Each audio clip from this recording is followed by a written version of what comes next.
नमस्कार साथियों, मैं नरेंद्र कुमार शर्मा स्वागत करता हूं आपका सिलेक्शन एकेडमी सीकर के इस यूट्यूब चैनल पर। और आज देखिए हम शब्द शुद्धि का पार्ट 2 लेकर के आए हैं आपके लिए। शब्द शुद्धि का पार्ट 2 लेकर के आए हैं। पहला पार्ट आपने जरूर देखा होगा। पहले पार्ट को आप सभी देखेंगे तो आपको पता चलेगा कि किस तरह से हंसी मजाक में हम इस टॉपिक को कवर कर रहे हैं। अब देखिए उसके आगे का पार्ट हम पढ़ने वाले हैं और ये चुनौतीपूर्ण टॉपिक हंसी मजाक में हम सीखने वाले हैं। तो चलिए शुरू करते हैं। देखिए, अब अगला नियम है मात्रा प्रयोग संबंधी अशुद्धि। मात्रा प्रयोग संबंधी अशुद्धि। देखिए हम क्या करते हैं, कुछ शब्दों में हमें मात्राओं की जानकारी नहीं होती है, मात्राओं में हम कंफ्यूज हो जाते हैं। इन शब्दों में एक्चुअल में कोई नियम नहीं है, लेकिन हम क्या करते हैं, जब हम उसको लिखते हैं ना तो हमारा हाथ रुक जाता है या हम कंफ्यूज हो जाते हैं कि इसमें छोटी मात्रा आएगी या बड़ी मात्रा आएगी। वो तो इनको हम समझने का प्रयास करेंगे किसी भी तरह से जोड़ करके या दो दो तीन तीन शब्दों का सेट बना करके। हम या कोई संधि हो रही तो उस संधि के द्वारा हम ये पूरा क्लियर करेंगे कि किस में कौन सी मात्रा आ रही है।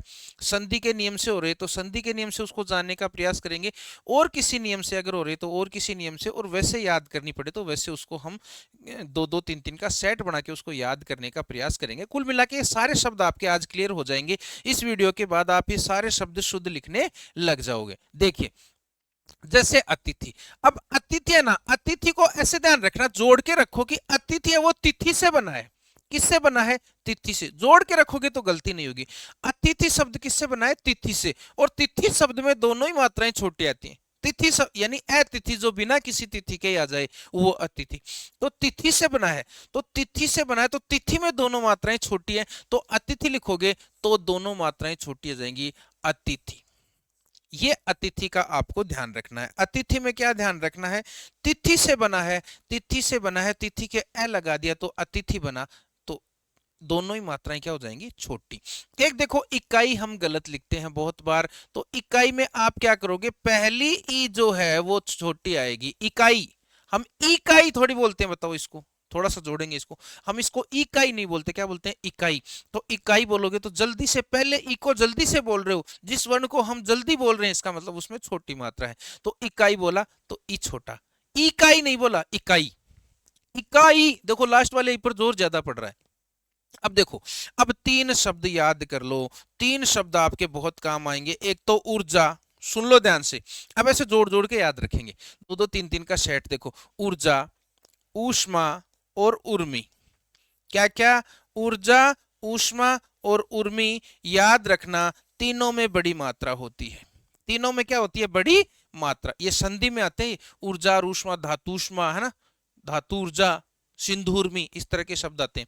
तो ध्यान रखना, ऊर्जा, ऊष्मा, साइंस वालों को तो पता है ऊर्जा और ऊष्मा एक ही होते हैं। तो ऊर्जा, ऊष्मा और उर्मी, तीनों में कौन सी मात्रा आती है? बड़ी। याद रखना तीनों में कौन सी मात्रा आती है? बड़ी। और उषा में छोटी आती है। हम उषा बोलते हैं लेकिन उषा होता है वो, क्या होता है? उषा। सही शब्द क्या होता है? उषा। सुबह के समय जो लालिमा जो हमें आकाश में दिखाई देती है सूर्य के चारों तरफ, उसको उषा कहते हैं। उसको क्या कहते हैं? उषा कहते हैं। तो हम उसको उषा बोलते हैं। किसी का नाम भी होता है तो उसको उषा बोलते हैं, जबकि उषा में छोटी ऊ की मात्रा आएगी। क्या ध्यान रखोगे? ऊर्जा, ऊष्मा, उर्मी, तीन शब्द याद रख लो। तीनों में कौन सी मात्रा? बड़ी। उषा में छोटी। तो देखो उस हिसाब से हमने क्या कहा, ऊर्जा, ऊष्मा, उर्मी, तीन शब्द याद हो गए। ऊर्जा, ऊष्मा, उर्मी। ऊर्जा, ऊष्मा, उर्मी, तीनों में बड़ी मात्रा। उर्मी इसमें दे नहीं रखा, लेकिन याद रखना उर्मी में भी कौन सी मात्रा होती है? बड़ी मात्रा। उषा में मैंने पहले ही बता दी, उषा जो है उषा में छोटी। उषा में मात्रा कौन सी होगी? छोटी। ऊहापोह है। अब देखो बोलते समय ध्यान रखा, आपने क्या बोला? ऊहापोह है थोड़ी बोला, आपने क्या बोला? ऊहापोह है। हम क्या बोलते हैं? ऊहापोह है। ऊपर ज्यादा जोर लग रहा है ना, इसका मतलब बड़ा ऊ आएगा। तो देखो ऐसे कैसे भी जोड़ के इनको ध्यान रखना। ऊहापोह है, ऊहापोह है। ऊहापोह में क्या आ जाएगा? बड़ा। तो ऊर्जा, ऊष्मा, उर्मी में बड़ी मात्रा, उषा में छोटी मात्रा। और ऊहापोह तो खुद ही अपनी कहानी कह रहा है। क्यों? क्योंकि हम ऊहापोह में तो ऊ बड़ा ही बोल रहे हैं। ऊहा क्या बोल रहे हैं? ऊहा। ऊहा थोड़ी बोल रहे हैं, ऊहा। तो ऊहापोह मतलब बड़ी मात्रा। अब देखो नुपुर, ये इंपॉर्टेंट शब्द है भाई, इसको डायरेक्ट याद रख लेना आप। नुपुर जरूर याद रखें। नुपुर का शुद्ध शब्द क्या होगा? देखो नूपुर, क्या होगा? नूपुर। हम उसको बोलते हैं नुपुर। नूपुर सही क्या होता है? नूपुर। नूपुर का मतलब घुंघरू, नूपुर का मतलब क्या होता है, घुंघरू। तो ये याद रखना। ये कुछ शब्द ऐसे हैं जो हमें सीधे ही याद रखने हैं। देखो इनमें से कुछ शब्द तो मैं संधि के नियम के हिसाब से याद करवा दूंगा आपको, कुछ शब्द दो दो तीन तीन के सेट बना के याद करवा दूंगा, लेकिन कुछ शब्द ऐसे हैं जो हमें डायरेक्ट भी याद रखने पड़ेंगे। तो नूपुर में क्या याद रखेंगे, नूपुर। आज से नूपुर को ऐसे बोलो, नूपुर। क्या बोलोगे, नूपुर, बस। अब देखो केकई, ये शब्द भी बहुत बार आता है। तो केकई नहीं होता, कई कई होता है, कई कई। क्या बोलते हैं इसको, कई कई। तो कई कई होगा तो ऐसे होगा, कई कई। हम क्या बोलते हैं, केकई, तो कई कई होता है, कई कई। शब्द क्या होता है, कई कई, कई कई। तो कई कई या ऐसे कह सकते हो। तो शब्द सही हो जाएगा कई कई। के कई जरूर याद रखना, वो लिखा पड़ा है, अलग से भी ध्यान रखना, के कई। अब देखो तीन शब्द हैं, गीतांजलि, तिलांजलि, श्रद्धांजलि। इनको मैं नियम से समझाऊंगा। अब ऐसे नहीं कि सारे डायरेक्ट ही याद कराऊंगा, कुछ नियम से भी, कुछ जोड़े बना के, कैसे भी। कुल मिला के आप इस वीडियो के बाद ये शब्द शुद्ध लिखना सीख जाओगे। कैसे भी आपको याद कराओ, कैसे भी जोड़ जाड़ के आपको मैं बता दूंगा। देखो अतिथि शब्द तिथि से बना है, तिथि में दोनों मात्राएं छोटी होती हैं, तो अतिथि याद हो गया। इकाई में हम इकाई बोलते हैं, इकाई नहीं बोलते, क्या बोलते हैं, इकाई। तो इकाई बोलेंगे तो ई छोटा आ जाएगा। तीन शब्द याद रखो, ऊर्जा, ऊष्मा, ऊर्मी। क्या याद रखोगे, ऊर्जा, ऊष्मा, ऊर्मी। तीनों में बड़ी मात्रा, तीनों में बड़ी मात्रा याद रख लोगे। ऊषा में छोटी। ऊहापोह सर समझ में नहीं आया। ऊहापोह में हम ऊहापोह बोल रहे हैं, पहले ऊपर जोर दे रहे हैं। इसका मतलब ऊ की मात्रा बताओ क्या होगी, वहां पर बड़ी होगी सर। नूपुर को आज के बाद क्या बोलोगे, नूपुर। क्या बोलोगे, नूपुर। और केकई को क्या बोलोगे, कई कई। क्या बोलोगे, कई कई, कई कई या कई कई बोल सकते हो। ऐसे होगा शुद्ध। अब गीतांजलि, तिलांजलि, श्रद्धांजलि, तीनों देख लो आप, तीनों देख लो। सबसे पहले आप एक चीज सीख लो, अंजलि लिखना सीखो। सब तीनों शब्दों में आपका काम हो जाएगा। अंजलि लिखना सीखो पहले। अंजलि सर ऐसे लिखा जाता है, अंजलि, अंजलि ऐसे लिखा जाता है सर, हमें पता है, नहीं, गलत है। अंजलि लिखना सीख लो, आपका काम हो जाएगा। अंजलि लिखना सीख लो। अंजलि सही कैसे लिखते हैं, तो अंजलि सही ऐसे लिखते हैं। ये हो गया अंजलि। आ गया आपको लिखना अंजलि। अब आपके तीन शब्द सीख गए। अगर अंजलि लिखना सीख गए ना, तो तीन शब्द आपके सही हो जाएंगे, सीधे सीधे। कितने शब्द सही हो जाएंगे, तीन। तो अंजलि लिखना सीख लो। अंजलि में ली की मात्रा छोटी छोटी छोटी। कौन सी, छोटी। तो देखो गीत प्लस अंजलि, क्या कर दोगे, गीत प्लस अंजलि। तो गीत प्लस अंजलि करोगे, अंजलि ऐसे होता है, हमें पता है, अब हम सीख चुके हैं। तो जब इसको बनाएंगे तो ये बनेगा गीतांजलि। दीर्घ संधि से क्या बन जाएगा, ये गीतांजलि। बताओ मात्रा छोटी आएगी कि बड़ी, छोटी आएगी, क्योंकि अंजलि में छोटी है, तो गीतांजलि में भी मिलके भी क्या हो जाएगी, छोटी हो जाएगी। गीतांजलि के बाद में एक है तिलांजलि, यानी तिल। शब्द क्या है, तिल प्लस अंजलि। देखो तीन शब्द सही हो जाएंगे अंजलि आते ही। अंजलि लिखना आते ही कितने शब्द सही हो जाएंगे, तो दीर्घ संधि होगी, ल में ए और ए मिलके आ हो जाएगा, तो तिलांजलि हो जाएगा। शब्द क्या हो जाएगा, तिलांजलि, तिलांजलि, तिलांजलि हो जाएगा। उसके बाद देखो एक हो जाएगा श्रद्धा। अब देखो श्रद्धा लिखना सीखो। कई श्रद्धा को ऐसे लिखते हैं श्रृंगार के जैसे, श्रद्धा में री की मात्रा लगाते हैं। देखो श्रद्धा में री की मात्रा नहीं लगेगी। श्रद्धा होता है, श्रद्धा नहीं होता, श्रद्धा, ये भी समझ लो। तो श्रद्धा ये ऐसे सही है, श्रद्धा। इसमें री की मात्रा नहीं लगेगी, रही है इसमें। श्रद्धा प्लस अंजलि, श्रद्धा प्लस अंजलि, तो शब्द बन जाएगा श्रद्धांजलि। अब एक अंजलि सीखने से बताओ आपके कितने शब्द सही हो गए, सर तीन शब्द सही हो गए, तीन शब्द आ गए। अंजलि सीखने से आपको कितने शब्द आ गए, बताइए, तीन शब्द आ गए अंजलि सीखने से। तो अंजलि में छोटी मात्रा होती है, क्या याद रखना है, अंजलि में मात्रा कौन सी होती है, छोटी। तो उस हिसाब से देखो ये तीनों तीनों शब्द कौन कौन से बन जाएंगे, गीतांजलि। अब गीत में तो बड़ा होता है, हमें पता है, तो ये बन जाएगा गीतांजलि, गीतांजलि, गीतांजलि हो जाएगा। ये हो जाएगा तिलांजलि, तिलांजलि। थोड़े से सकड़े हो गए शब्द, आप समझ लो, टिक लगा रहा हूं मैं वहीं से। और ये हो जाएगा श्रद्धांजलि। ये क्या हो जाएगा, श्रद्धांजलि, श्रद्धांजलि। ये देखो इतनी बात समझ में आ गई आपको, इतनी बात समझ में आ गई। अब देखिए, अब हम तीन शब्द आपको याद करा दूंगा, ये इधर लिख देता हूं मैं इनको, ताकि क्या है कि अब सब कुछ है ना आपके वो हो गया, थोड़ा सा सही नहीं बनी ये स्लाइड, थोड़ा गैप होना चाहिए इनमें। देखो मैं लिख देता हूँ तीनों शब्द, इधर लिख देता हूँ, इधर लिख देता हूँ। देखो अशुद्ध जो है वो ये अशुद्ध है भाई, ये सारे के सारे शब्द क्या है, अशुद्ध हैं, और इधर वाले शुद्ध हैं, ध्यान रखना। ये तो है अशुद्ध और वो है शुद्ध। चलो और अब मैं लिख देता हूँ अशुद्ध शब्द।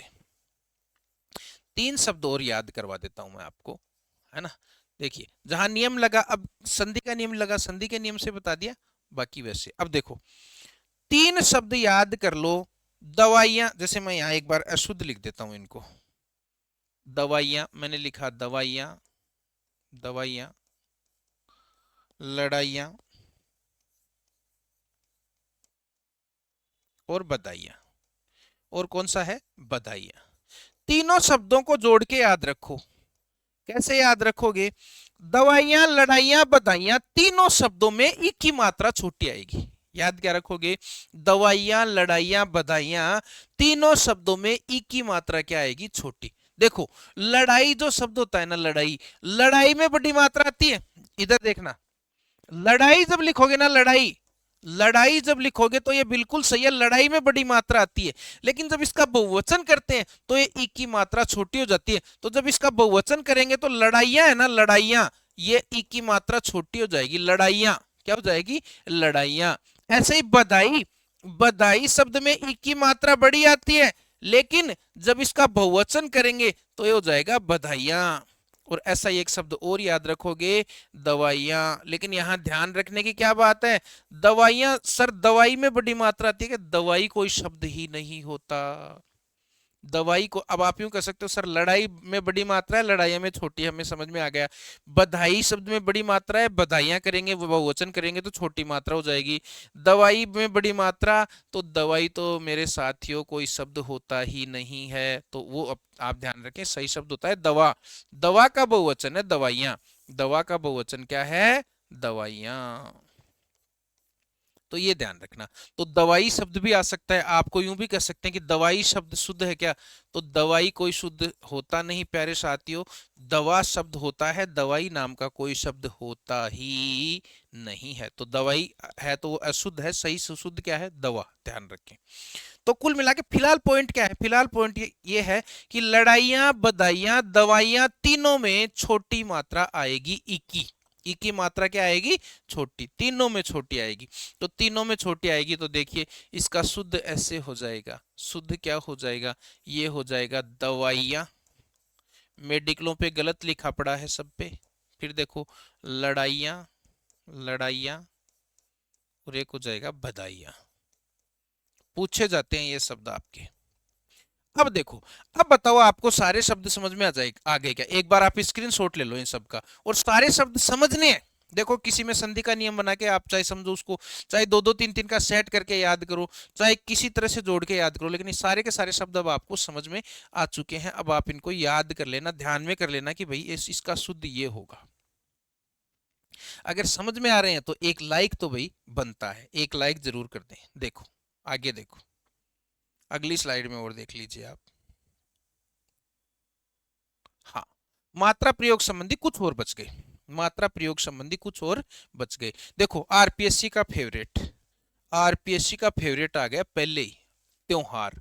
ये अशुद्ध है, ये क्या है बताइए, अशुद्ध है, त्योहार। अब त्योहार में बहुत सारे लोगों के पता नहीं क्या भ्रांति बनी हुई है कि त्योहार में दो मात्राएं आती हैं, भ्रांति बनी हुई है, और त्योहार को ऐसे ही लिखते हैं, वो ऐसे ही लिखते हैं, ये भ्रांति बनी हुई है कि त्योहार ऐसे होता है। और कुछ लोग ऐसे लिख देते हैं कि त्योहार है तो भाई बिंदु भी लगेगी, त्योहार है तो ऊपर अनुस्वार लग जाएगा या बिंदु लग जाएगी, अपने साधारण भाषा में बिंदु लग जाएगी। ध्यान रखना, आज के बाद याद रखना, त्योहार शब्द में न तो डबल मात्रा होती है, एक मात्रा होगी, डबल मात्रा भी नहीं होगी, बिंदु भी नहीं होगी, बस ऐसे जोड़ के याद रखो। क्या याद रखना है, त्योहार शब्द में न तो डबल मात्रा होगी, न क्या होगा, बिंदु होगी। तो क्या होगा सर, एक तो मात्रा होगी और ऊपर बिंदु नहीं होगी, ये शुद्ध शब्द ऐसे लिखा जाएगा त्योहार। शुद्ध शब्द कैसे लिखा जाएगा, डबल मात्रा भी नहीं है, मात्रा कितनी है, एक है, ऊपर बिंदु भी नहीं है, त्योहार ऐसे लिखना है, त्योहार। शब्द क्या है? त्योहार। आरपीएससी का फेवरेट है, आरपीएससी का फेवरेट है, याद रखना, त्योहार लिखना याद रखना आप सभी। अब देखो, अब ये 3 शब्द मैं आपको बताता हूं। देखो क्या याद रखना है, सीधा सा ऐसे याद रख लो, पति छोटा पत्नी बड़ी। क्या याद रखोगे? पति छोटा पत्नी बड़ी और दंपति जब दोनों मिल जाएं, जब दोनों मिल जाएं तो भी बड़े, तो भी बड़े। बस सीधा सा ये याद रखो। क्या ध्यान रखना है? पति तो क्या? छोटा, और पत्नी बड़ी, और जब दोनों मिल जाएं, जब दोनों मिल जाएं यानी दंपति, तो भी बड़े, तो भी बड़े। बस ये 3 बात याद रख लो। क्या याद रख लोगे? पति छोटा पत्नी बड़ी और दोनों मिल जाएं तो भी बड़े, तो भी बड़े। तो देखो, पति छोटा पत्नी बड़ी, तो पत्नी तो बड़ी है, पत्नी बताओ क्या है? बड़ी। तो पत्नी में बड़ा नहीं आ जाएगा, कहने का मतलब पत्नी में मात्रा क्या आ जाएगी? बड़ी। पत्नी बड़ी का मतलब पत्नी में बड़ी मात्रा, पति छोटा यानी पति में छोटी मात्रा, और दोनों मिलकर भी बड़े यानी दंपति में भी बड़ी मात्रा आ जाएगी। तो पति तो छोटा है, पति तो क्या है? छोटा। ऐसे याद रख लेना, पति छोटा, पति छोटा और पत्नी बड़ी, पत्नी बताओ क्या? बड़ी, और दोनों मिल जाएं यानी दंपति, और दोनों मिल जाएं तो भी बड़े, दोनों मिल जाएं तो भी बड़े, दोनों मिल जाएं तो भी बड़े। ठीक बात है, दोनों मिल जाएं तो भी बड़े।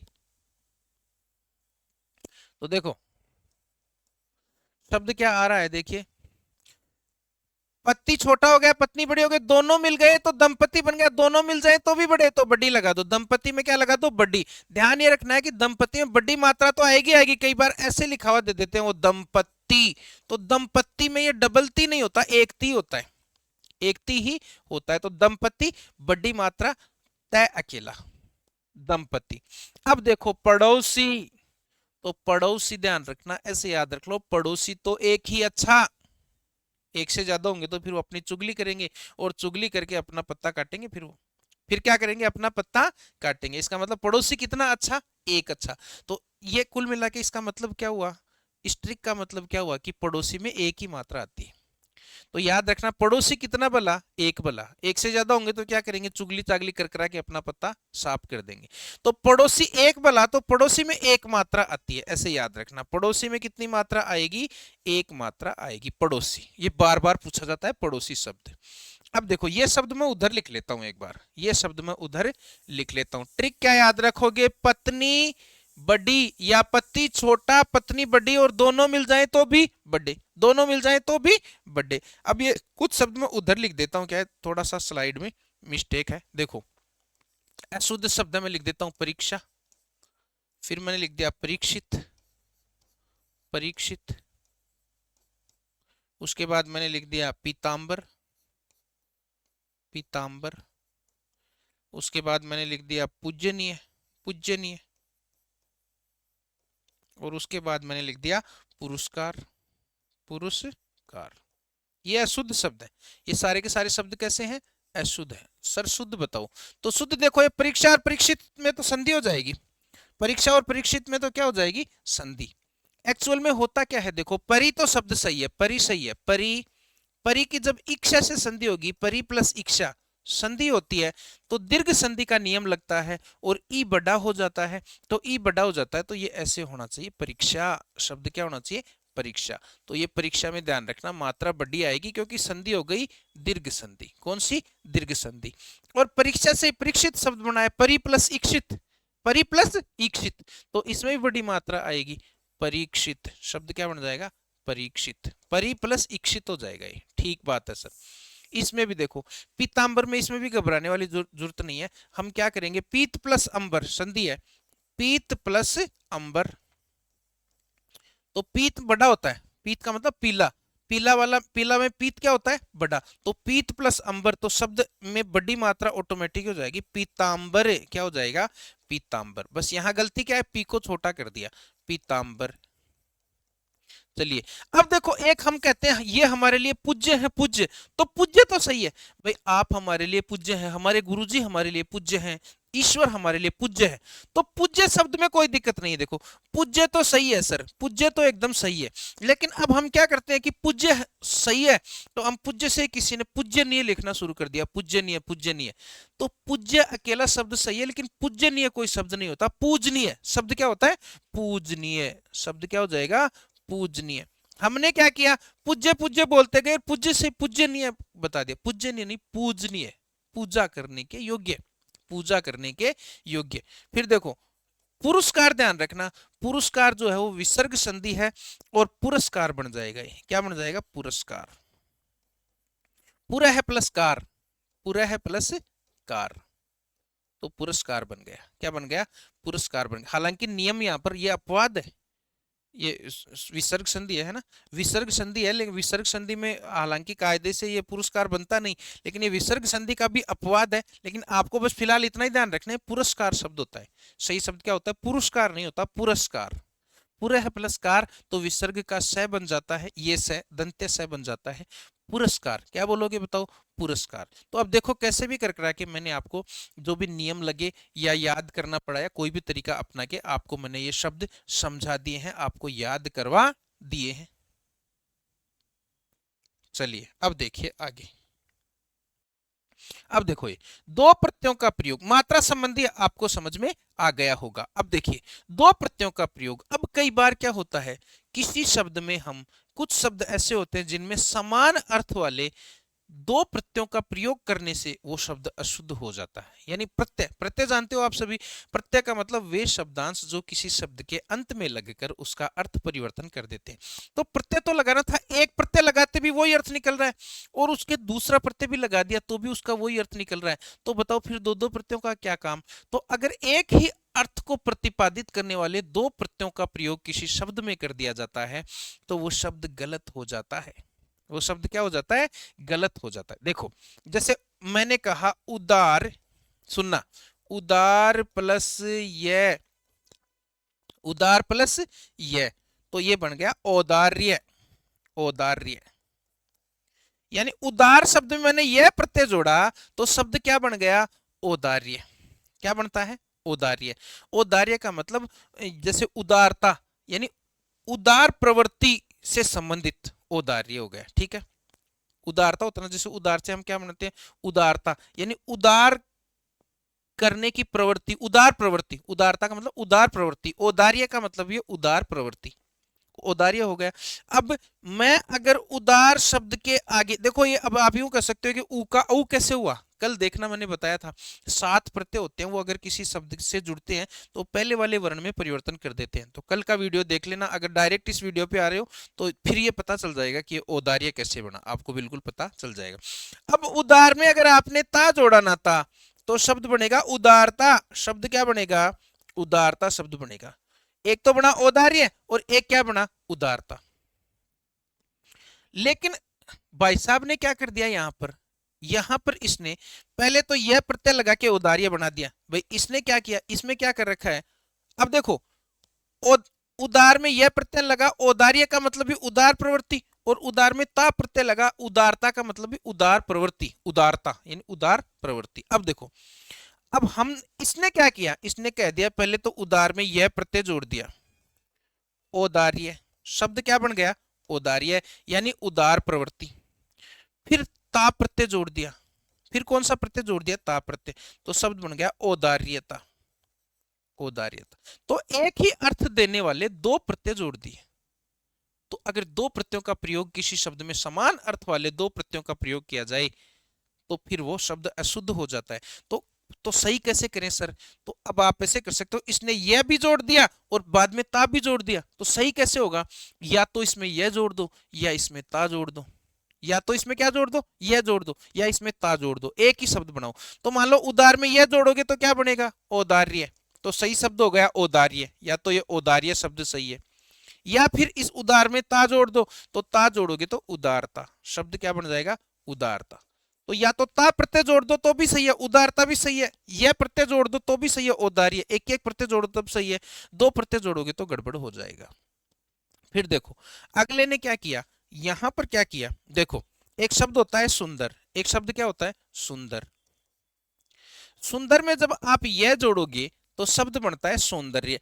सौ, ये सू का सौ कैसे हो गया, ये आप कल के वीडियो में देख सकते हो, सौंदर्य बन गया, कोई दिक्कत नहीं है ना। सुंदर और सुंदर में यह प्रत्यय जोड़ गया, सौंदर्य यानी सुंदरता, सुंदरता का भाव, सुंदर है ना। उसके बाद देखो, या सुंदर से संबंधित सौंदर्य है ना। अब देखो, फिर उसके बाद सुंदर में आप क्या कर सकते हो, ता जोड़ सकते हो। सुंदर में क्या जोड़ दिया, ता, तो ये हो गया सुंदरता। शब्द क्या बन गया, सुंदरता। ठीक बात है सर, यहां तक ठीक है, कोई दिक्कत नहीं। लेकिन इसने क्या किया, इसने पहले तो सुंदर में यह प्रत्यय जोड़ दिया, पहले तो सुंदर में क्या जोड़ दिया, यह जोड़ दिया, यह जोड़ दिया तो शब्द बन गया सौंदर्य। क्या बन गया, सौंदर्य। और फिर क्या किया इसने, ता और जोड़ दिया, और ता जोड़ के सौंदर्यता, यानी दोनों प्रत्ययों को साथ प्रयोग कर दिया। एक ही अर्थ वाले दोनों प्रत्ययों का क्या प्रयोग कर दिया, बताओ, साथ प्रयोग कर दिया, जो कि सरासर क्या है, बताइए, गलत है। तो एक का करो तो या तो यह का कर दो, या तो इसको सौंदर्य बना दो, या तो इसको क्या बना दो, बताओ, सौंदर्य बना दो, और या तो इसको सौंदर्य लिख दो, यह प्रत्यय लगा दो, सुंदर में केवल यह लगा दो, और या इसमें ता लगा दो। ता लगाओगे तो ये हो जाएगा सुंदरता। क्या हो जाएगा, बताओ, सुंदरता। ठीक है सर। ऐसे ही माधुर्य में, माधुर्य में भी देखो, या तो यह लगा दो, भाई दोनों लग रहे हैं, यह भी लग रहा है ता भी लग रहा है, तो या तो यह लगाओ, यह लगाओ, तब तो बनेगा माधुर्य। क्या बनेगा, माधुर्य। और ता लगाओगे तब बनेगा मधुरता। मधुर, मधुर क्या लग रहा है, मूल शब्द क्या है यहाँ पर, मधुर, मूल शब्द क्या है, मधुर। गौरव में देखो, गौरव में, अब गौरव कई बार विवादास्पद रहता है। गौरव का देखो तोड़ेंगे तो क्या होता है, गौरव शब्द एक्चुअल में बना किससे है, गुरु में अ प्रत्यय जोड़ने से बना है। गुरु में जब अ प्रत्यय जोड़ोगे ना तो गौरव शब्द बना है। तो क्या बना है, गौरव शब्द। अब गुरु में जब अ प्रत्यय जोड़ा तब तो गौरव होता है। अब गुरु में आप ता प्रत्यय जोड़ो, अगर गुरु में क्या जोड़ो, ता प्रत्यय, तब बनता है गुरुता। क्या बनता है, गुरुता। तो या तो अ प्रत्यय जोड़ दो या ता जोड़ दो। यहां भाई साहब ने क्या किया, दोनों जोड़ दिए, अ भी जोड़ दिया गुरु में और ता भी जोड़ दिया। तो ऐसा मत करो, तो फिर आप क्या करो, या तो गुरु में अ ही जोड़ दो, तो गुरु में अ जोड़ोगे तो गौरव बनेगा। क्या बनेगा, गौरव। ध्यान रखना, गुरु में जब अ प्रत्यय जोड़ते हैं तो गौरव बनता है। या फिर गुरु में ता जोड़ दो तो शब्द बन जाएगा गुरुता। क्या बन जाएगा, गुरुता। चातुर्यता और धैर्यता अलग पेज पे लिख देता हूं मैं, क्योंकि ये खूब हो गया है ना। चातुर्यता और धैर्यता, देखो, चातुर्यता और धैर्यता, चातुर्यता और धैर्यता, इसमें भी ऐसा ही है। देखो, चातुर्यता में तो शब्द है चतुर, क्या है, चतुर। और धैर्य में, धैर्यता में क्या है, धीर। धैर्य शब्द किससे बना है, धीर से। तो देखो, इधर ध्यान देना सभी, चतुर शब्द, चतुर में जब यह लगाओगे, चतुर में जब क्या लगाओगे, यह, तो शब्द बनेगा चातुर्य। शब्द क्या बनेगा, चातुर्य, सही है। अब चतुर में आप ता लगाओगे तो शब्द बनेगा चातुर्यता, सॉरी, चतुरता। शब्द क्या बनेगा, चतुरता। लेकिन यहां क्या कर दिया, दोनों लगा दिए, चातुर्यता, जो कि गलत है। तो आप क्या करो, या तो यह लगा दो, यह लगाओगे तो शब्द क्या बनेगा, चातुर्य। और या फिर ता लगा दो, ता लगाओगे तो शब्द क्या बनेगा, चतुरता। शब्द क्या बनेगा, बताइए, चतुरता। ऐसे ही धैर्य में भी, धैर्य शब्द धीर से बना है, तो धीर से बनाओगे तो या तो धैर्य बन जाएगा, यह लगाओगे तो, और ता लगाओगे तो धीरता बन जाएगा। लेकिन दोनों प्रत्यय नहीं लगा सकते, दोनों प्रत्यय नहीं लगा सकते, ये नियम है। तो इनका स्क्रीनशॉट ले लो आप, ये दोनों अगले पेज पे है, इनका आप क्या ले लोगे, स्क्रीनशॉट ले लोगे भाई। औदार्य, सही है, इनका आप क्या ले लोगे, स्क्रीनशॉट ले लोगे। बात समझ में आ गई होगी। एक ही अर्थ वाले दो प्रत्ययों का यहां प्रयोग किया जा रहा है, जो कि सरासर क्या है, गलत है।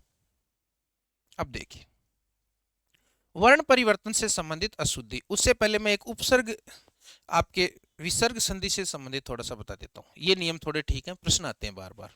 विसर्ग संधि से संबंधित अशुद्धियां, अब क्या है, विसर्ग संधि से संबंधित अशुद्धियां। देखिए, मनोकामना बार बार लिखते हैं, मनोप्रसाद, अधोपतन, रजोकण, पयोपान, ये सारे के सारे शब्द अशुद्ध हैं। मनोकामना शब्द शुद्ध है, बोलो, हम सभी रात दिन प्रयोग करते हैं मनोकामना, मनोकामना। अब हम चाहे मान लो हिंदी के भी टीचर हैं, मान लो चाहे इसको मनोकामना को पढ़ाते होंगे, लेकिन बोलते वो भी मनोकामना ही है। लेकिन ध्यान रखना, मनोकामना शब्द बिल्कुल अशुद्ध है। ये सारे के सारे शब्द इसी कैटेगरी में आएंगे। एक छोटा सा नियम होता है, विसर्ग संधि का एक छोटा सा नियम होता है, याद कर लो।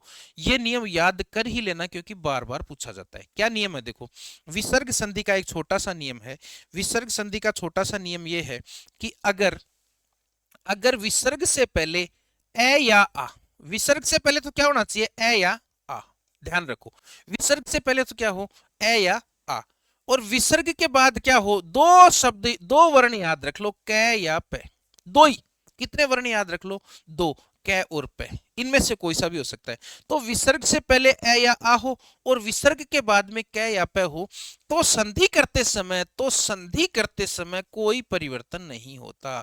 तो क्या होता है उस इस नियम में? क्या होता है कि संधि करते समय कोई परिवर्तन नहीं होता। संधि करते समय कोई परिवर्तन नहीं होता। समझ लेना ध्यान से भी, ये शब्द हिट होते हैं बार बार, बार बार हिट होंगे ये शब्द। देखो, हिट का मतलब बार बार पूछेंगे वो। तो देखो, जैसे मैंने कहा मन है, मन है प्लस कामना, उदाहरण से समझो इसको। मन है प्लस कामना। अब मन है प्लस कामना जब मैंने किया ना, तो अपना नियम नंबर एक या नियम ये क्या कह रहा है? विसर्ग से पहले ए या आ, तो देखो विसर्ग से पहले ए है और विसर्ग के बाद में अगर कै या पे, तो कै भी हो सकता है, पे तो कै है यहां पर, तो कोई परिवर्तन नहीं होता। कोई परिवर्तन का मतलब संधि करते समय ये ऐसे का ऐसा लिख देंगे इसको, मन है कामना, ऐसे का ऐसा लिख देंगे बस। मन है कामना। तो शुद्ध शब्द बताओ, मनोकामना है क्या? नहीं, मन है कामना। शब्द शुद्ध शब्द क्या है? मन है कामना, मन है कामना, मन है कामना। अब देखो, एक आ जाता है पय है प्लस पान। मैंने क्या लिख दिया? पय है प्लस पान, पय है प्लस पान। अब पय है प्लस पान को जब आप लिखोगे तो देखो वही नियम लग रहा है। विसर्ग से पहले तो ए, विसर्ग से पहले तो क्या? ए, और विसर्ग के बाद में पे। क्या या पे में से कोई सा भी हो सकता है। तो संधि करते समय क्या हो जाएगा? कोई परिवर्तन नहीं होगा। शब्द बनेगा पय है पान। क्या बनेगा बताओ? पय है पान, बस। पय है पान, पयोपान नहीं बनेगा, पय है पान। तो देखो इसी नियम के हिसाब से ये सारे शब्द ऐसे बन जाएंगे। मन है प्लस कामना होता है तो मन है कामना शब्द बनेगा। शुद्ध क्या हो गया? मन है कामना, ये शुद्ध हो गए मन है कामना। मन है प्लस प्रसाद, देखो सेम ही नियम लग रहा है। मन है प्लस प्रसाद, मन है का मतलब विसर्ग से पहले मन है और विसर्ग के बाद में पे, तो कोई परिवर्तन नहीं होगा। तो शब्द बनेगा मन है प्रसाद। शब्द क्या बनेगा बताओ? मन है प्रसाद। संधि क्या है? मन है प्लस प्रसाद, मन है प्लस प्रसाद। तो ये मन है प्रसाद बन गया। ये बन जाएगा अधः पतन। शब्द क्या बन जाएगा? अधः पतन। ये बन जाएगा रज है कण, रज है कण।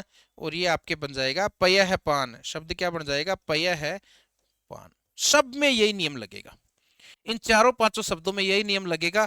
आरपीएससी की हिट लिस्ट में शामिल है मनोकामना, अधःपतन और रजहकण। ये तीन शब्द आरपीएससी की हिट लिस्ट में शामिल है। यानी जब भी वो प्रश्न बनाती है आरपीएससी और बोर्ड, तो इनको तो उठाता ही उठाता है वो, इनको तो उठाता ही उठाता है, चाहे किसी एक एग्जाम में छोड़ के दूसरे में उठा ले। लेकिन कुल मिला के फेवरेट लिस्ट वाले शब्द है ये, ध्यान रखना। नियम क्या है? विसर्ग से पहले ए या आ और विसर्ग के बाद में कै या पे हो तो कोई परिवर्तन नहीं होगा संधि करते समय, और वही शब्द बन जाएगा। जैसे मन है प्लस कामना है तो मन है कामना ही बन जाएगा। तो ये ध्यान रखना, ये इसके शुद्ध शब्द हैं। स्क्रीनशॉट ले लो और इसका भी स्क्रीनशॉट ले लो याद करके, इसका भी स्क्रीनशॉट ले लो। अब देखो आगे। अब नियम नंबर 2, विसर्ग संधि का नियम नंबर 2। वैसे तो विसर्ग संधि के बहुत सारे नियम होते हैं, लेकिन यहाँ हम शब्द शुद्धि से संबंधित नियमों की चर्चा कर रहे हैं। आप ऐसे नहीं कह दो कि सर विसर्ग संधि पढ़ा रहे हो क्या। शब्द शुद्धि में कहाँ कहाँ से क्वेश्चन हिट होते हैं उनकी बात कर रहे हैं। देखो नियम नंबर 2 क्या कहता है? वैसे नियम नंबर 2 नहीं, ऐसे मान लो दूसरा नियम है, ये है या वो हो गया। अब इन शब्दों में कौन सा नियम लगेगा उसकी बात कर रहे हैं। तो इन शब्दों में देखो क्या नियम लगेगा। इन शब्दों में नियम ये लगेगा कि विसर्ग से पहले, देखो विसर्ग से, या इसमें सीधा सा नियम, विसर्ग के बाद अगर च, छ और स, इसमें पहले वाले का ध्यान ही नहीं रखना, बस ये नियम है। सत्व विसर्ग संधि का नियम है। कौन सी का? सत्व विसर्ग संधि का नियम है। अब इसमें विसर्ग के पहले कुछ भी हो कोई दिक्कत नहीं। विसर्ग के पहले, उस नियम में तो हम क्या कर रहे थे? विसर्ग के पहले ए या आ, बाद में क या पे, दोनों तरफ देख रहे थे। यहां सीधा सा नियम है कि विसर्ग के बाद में अगर च, छ या स, विसर्ग के बाद में क्या है? च, छ या स है, तो उस स्थिति में तीन चीजें, च, है या स कौन सा संकर वाला तालव्य स, कौन सा स तालव्य स है, तो उस स्थिति में विसर्ग का स बन जाएगा आधा स बन जाएगा। विसर्ग का क्या बन जाएगा, आधा स बन जाएगा। विसर्ग के बाद में क्या क्या हो, जब विसर्ग के बाद में च हो, विसर्ग के बाद में छ हो, विसर्ग के बाद में तालव्य स हो, है ना, तालव्य स हो, तो उस स्थिति में विसर्ग का ये आधा स बन जाएगा तालव्य वाला।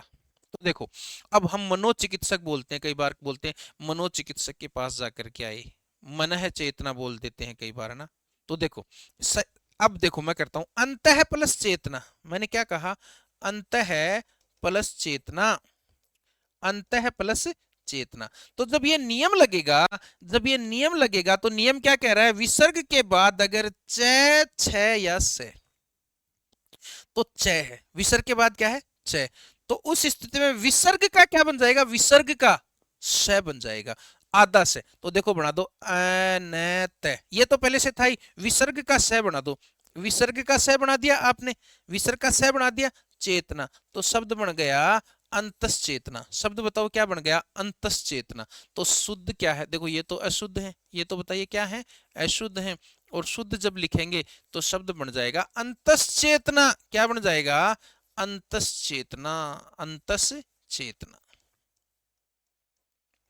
इधर बन जाएगा वही सेम नियम, मनः प्लस चेतना, भाई बढ़िया शब्द है याद रखना, मनः चेतना और मनः चिकित्सक दोनों ही, मनः चेतना जो है उसका क्या बनेगा वो इंपॉर्टेंट है। तो मनः प्लस चेतना तो स बना दो विसर्ग का, यही सेम ही नियम है, मनस चेतना, शब्द क्या बन जाता है, मनस चेतना।